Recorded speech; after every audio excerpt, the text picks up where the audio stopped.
గత ప్రభుత్వంలో గ్రామీణ, పట్టణ, నగర ప్రాంతాలనే తేడా లేకుండా రాష్ట్రమంతటా రహదారుల నిర్వహణను పూర్తిగా గాలికొదిలేశారు. కొత్తవి నిర్మించడం దేవుడెరుగు. కనీసం గుంతల్లో తట్టమట్టి వేసిన దాఖలాలు లేవు. దీంతో ప్రయాణికులు, వాహన చోదకులు నానా అవస్థలు పడ్డారు. కూటమి ప్రభుత్వం అధికారంలోకి వచ్చాక అన్ని ప్రాంతాల్లోని రహదారుల అభివృద్ధికి చర్యలు ప్రారంభించింది. ప్రాధాన్యత క్రమంలో వాటి పునర్నిర్మాణంకి శ్రీకారం చుట్టింది. గ్రామీణ ప్రాంతాల నుండి ప్రధాన రహదారులను కలిపే రహదారులతో పాటు గ్రామాలకు మధ్య ఉండే రోడ్లు, భవనాల శాఖకు చెందిన రోడ్లు పూర్తి స్థాయిలో గోతులమయంగా మారాయి. ఈ మార్గాల్లో ప్రయాణం చేయాలంటేనే ప్రయాణికులు హడలిపోతున్నారు. ద్విచక్ర వాహనదారులు, ఆటోలు, కార్లు ప్రయాణించాలంటే నానా ఇబ్బందులు తప్పటం లేదు. ఇలాంటి పరిస్థితుల్లో ఉన్న రహదారులను పునర్నిర్మించాలనే ఉద్దేశంతో కూటమి ప్రభుత్వం ఈ రహదారుల నిర్మాణానికి ప్రాధాన్యం ఇచ్చింది. జిల్లా వ్యాప్తంగా ఉన్న ఒంగోలు, కొండపి, సంతనూతలపాడు నియోజకవర్గాల పరిధిలోని రోడ్లు, భవనాల శాఖ రహదారుల పునర్నిర్మాణ పనులు ప్రారంభమయ్యాయి. జిల్లా వ్యాప్తంగా 66 పనులకు గాను 744 కిలోమీటర్ల రోడ్లను పటిష్టం చేసి నిర్మాణ పనులకు చేపట్టేందుకు 59 కోట్ల రూపాయలను ప్రభుత్వం విడుదల చేసింది.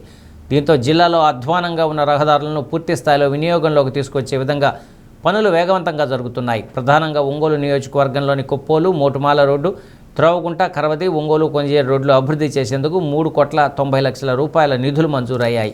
ఇప్పటికే పనులు ప్రారంభించారు. ఇలానే మిగిలిన నియోజకవర్గాల్లో రహదారులు పటిష్టపరిచే పనులు వేగంగా జరుగుతున్నాయి.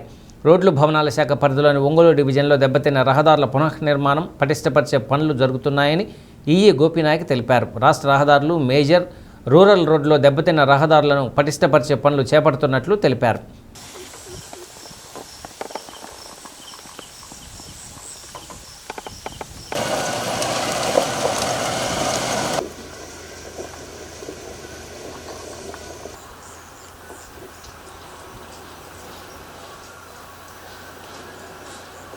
ఈ గవర్నమెంట్ వచ్చినాక లాస్ట్ 1 ఇయర్లో మనకి ఆర్ఎన్బి డివిజన్ ఒంగోలు తరఫున స్టేట్ హైవేస్ కానీ, మేజర్ డిస్ట్రిక్ట్స్ రోడ్స్ కానీ, రూరల్ రోడ్స్ కానీ ఒంగోలు డివిజన్లో మొత్తం కలిసి 60 వర్క్స్ ఇచ్చారు.